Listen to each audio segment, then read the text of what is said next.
773,000 years ago, something happened in North Africa that would define the human story. But we didn't know about it until 2026.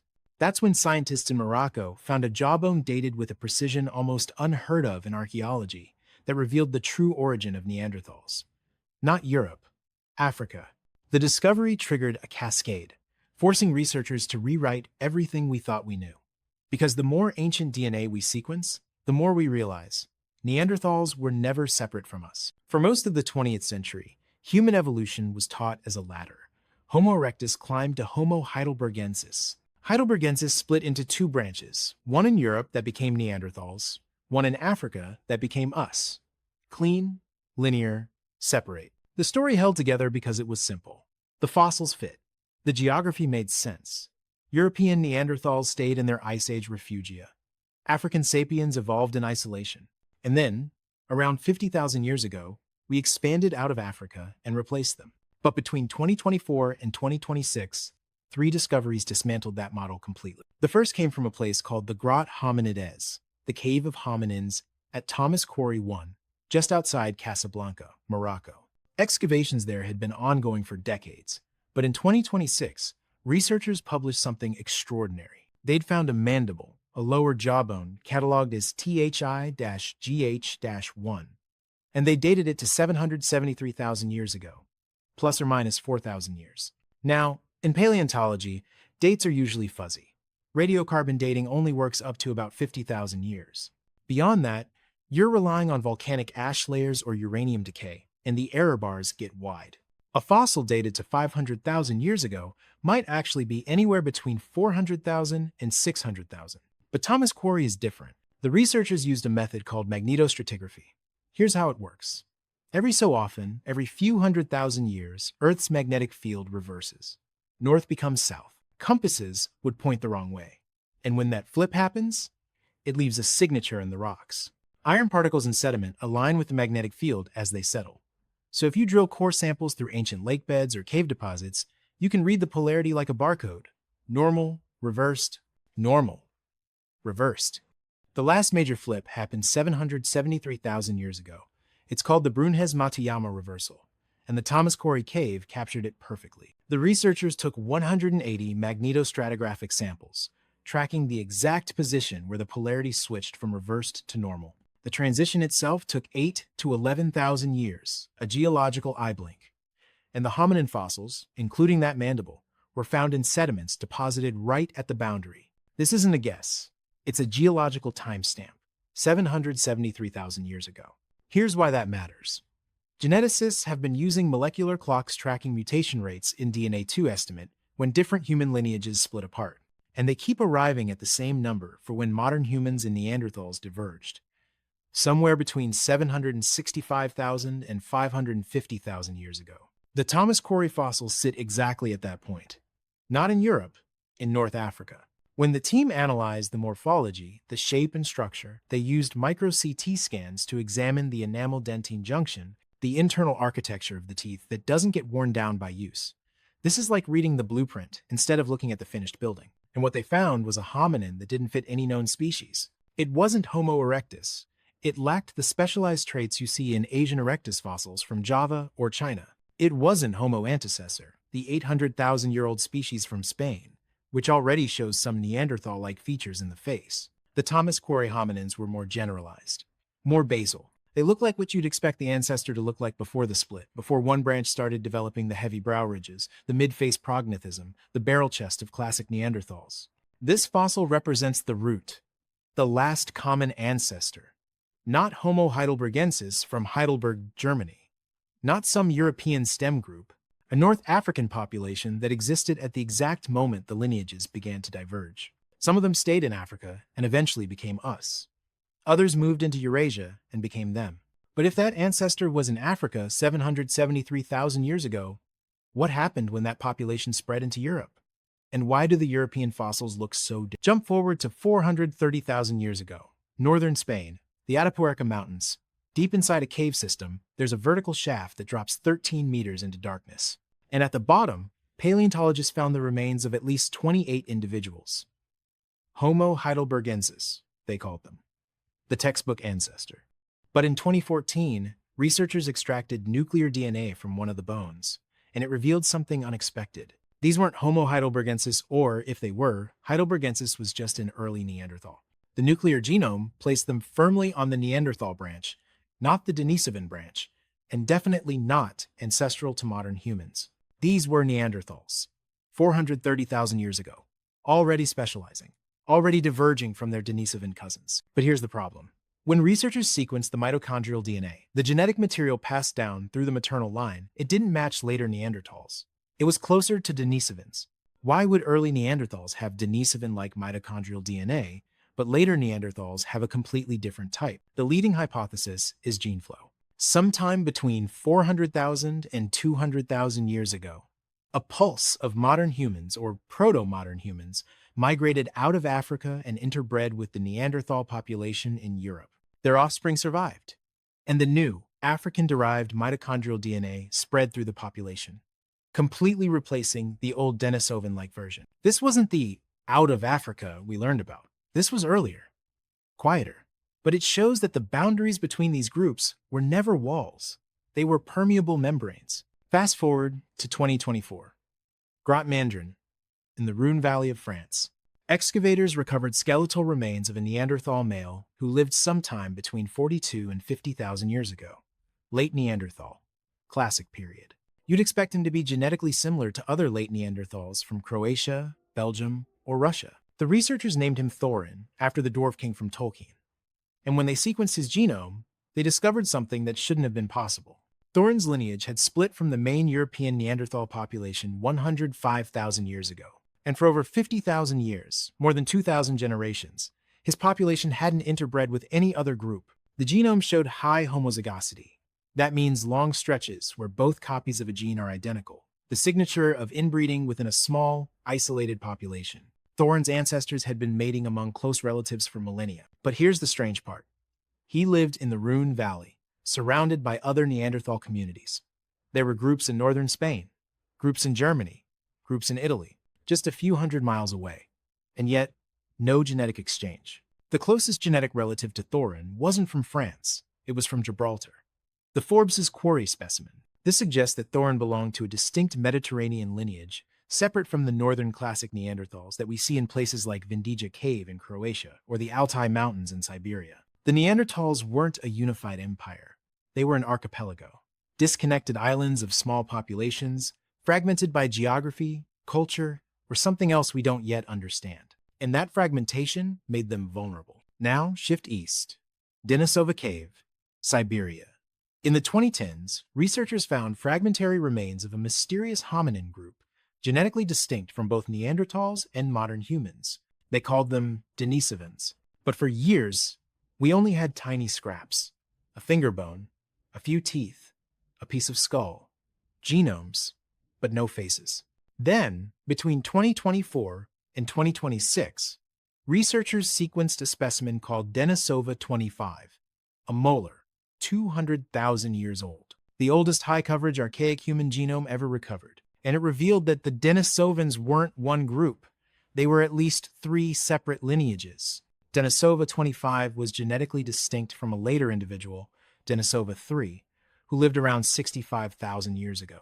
That means the Altai region, this single cave, system saw multiple waves of Denisovan populations replacing each other over 150,000 years. One of these lineages contributed ancestry exclusively to modern Papuans and South Asians, meaning there was a separate Denisovan range somewhere in Southeast Asia that never mixed with the Siberian groups. But the most shocking discovery was deeper in the DNA. Denisova 25 carried genetic segments from a super-archaic population, a hominin lineage that had diverged from the main human family over 1 million years ago, likely closer to 2 million. The most probable candidate? Homo erectus, the species that first left Africa 1.6 million years ago and colonized Asia, from Java to China, persisting until at least 110,000 years ago. The Denisovans didn't replace erectus, they absorbed them. And about 15% of those super-archaic genetic regions eventually passed through Denisovans into modern humans. If you have ancestry from outside Africa, you carry fragments of DNA from hominins that walked out of the Rift Valley 2 million years ago. Ghosts, layered on ghosts, layered on ghosts. For 10 years, Denisovans were a genome without a body. We knew they existed, We knew they interbred with modern humans in Asia and Oceania, but we didn't know what they looked like. Then, in 2021, researchers re-examined a skull that had been found in Harbin, China in the 1930s. It had been sitting in a museum, labeled as Archaic Homo sapiens, or sometimes Asian Homo heidelbergensis, dated to roughly 146,000 years ago. They extracted proteins from the dental calculus ancient plaque stuck to the teeth and analyzed the amino acid sequences. And those sequences matched predictions from the Denisovan genome. Dragon Man was a Denisovan.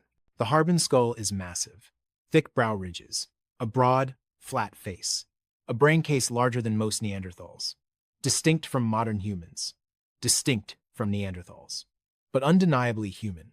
This confirmed that Denisovans were a widespread, morphologically diverse group ranging from the Siberian steppe to the Chinese subtropics, adapting to radically different environments. And it suggested that many of the fragmentary fossils scattered across Asia specimens like Dali, Jinyushan, or Shujiayao might actually be part of the Denisovan family. Here's where it gets personal. If you have ancestry from outside Africa, European, Asian, Indigenous, American, Oceanian, you carry Neanderthal DNA, which means you also carry traces of that super archaic ghost population, genes from Homo erectus that walked out of Africa 2 million years ago. Drop a comment. What percentage Neanderthal are you? Have you done a DNA test? And knowing this changes your understanding of what human means.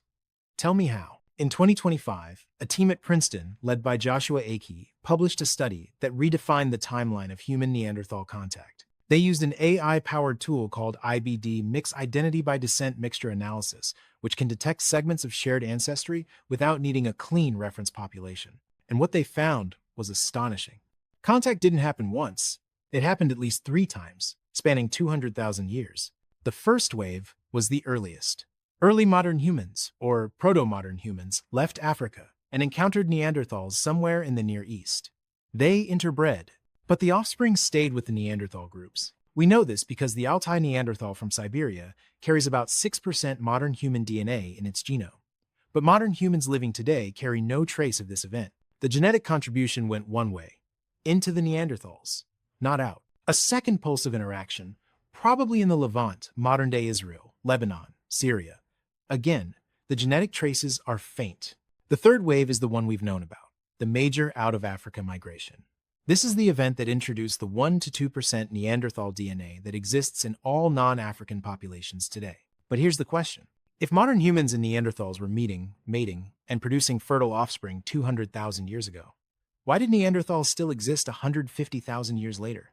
The IBD mix analysis revealed something else. Much of the genetic diversity that researchers had attributed to Neanderthals was actually introgressed modern human DNA that came from us, not from them. When you correct for that, the effective breeding population of Neanderthals drops dramatically, from earlier estimates of 10 to 20,000 down to about 2,400 individuals. 2,400.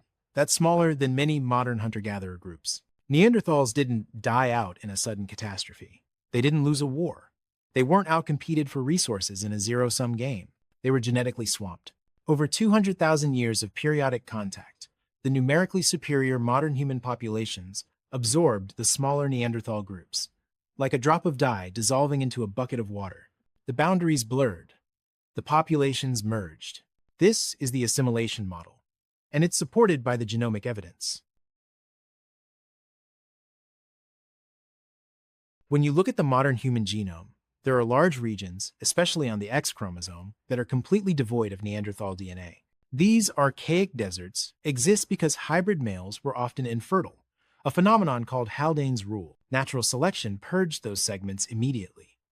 The genes that caused reproductive problems didn't survive, but other regions show the opposite pattern.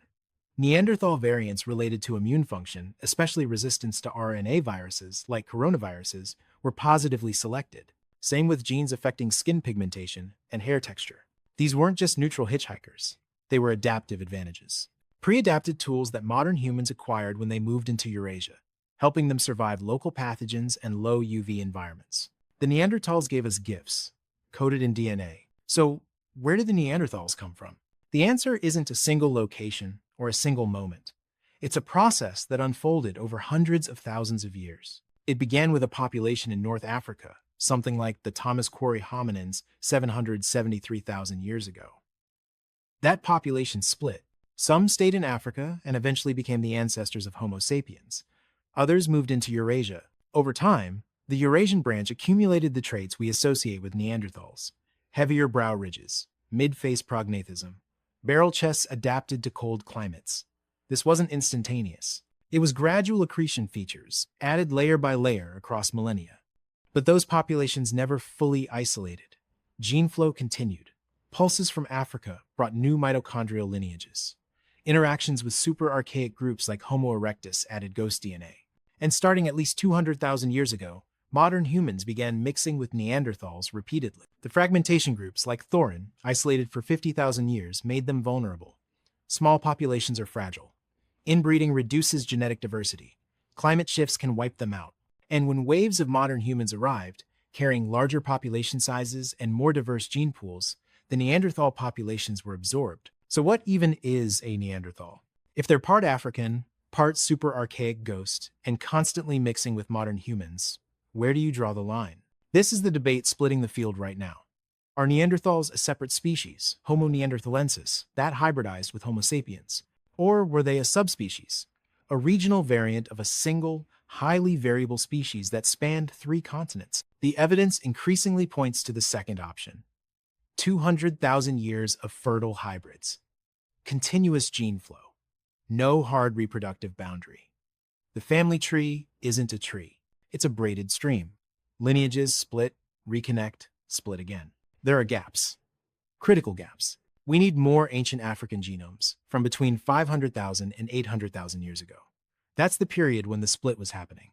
Right now, we're inferring the process from the endpoint. We need Denisovan fossils from Southeast Asia, where that third lineage lived. Dragon Man opened the door, but there are probably dozens of misidentified specimens sitting in collections across China, Indonesia, and the Philippines. We need earlier modern human fossils from outside Africa, evidence of those pre-200,000 year ago excursions into Eurasia. And we need super-archaic fossils with extractable DNA. If we could sequence Homo erectus from Java or China, we could confirm whether they're the ghost population. Those discoveries would change the story again. They always do. The Neanderthals didn't vanish. They didn't lose. They dissolved into us carried forward in the immune systems that fight our viruses, the skin that shields us from northern winters, and the 3% of our genome that still remembers a cave in Siberia, a valley in France, and a coastline in Morocco where the story began. 773,000 years ago, a population stood at a crossroads. Some stayed in Africa and became us. Others walked into Eurasia and became them. But the boundary was never a wall. It was a permeable membrane. And now, as we read the book written in bone and blood, we're learning the truth. There was never a moment when we were separate. We were always braided together. If this changed how you see human evolution, from a ladder to a web hit, subscribe, because this story isn't over. In 2027, scientists will publish the first complete genome from a Homo naledi specimen. And if you think the Neanderthal story is complicated, wait until you see what those bones are hiding. Next video, we're going to South Africa.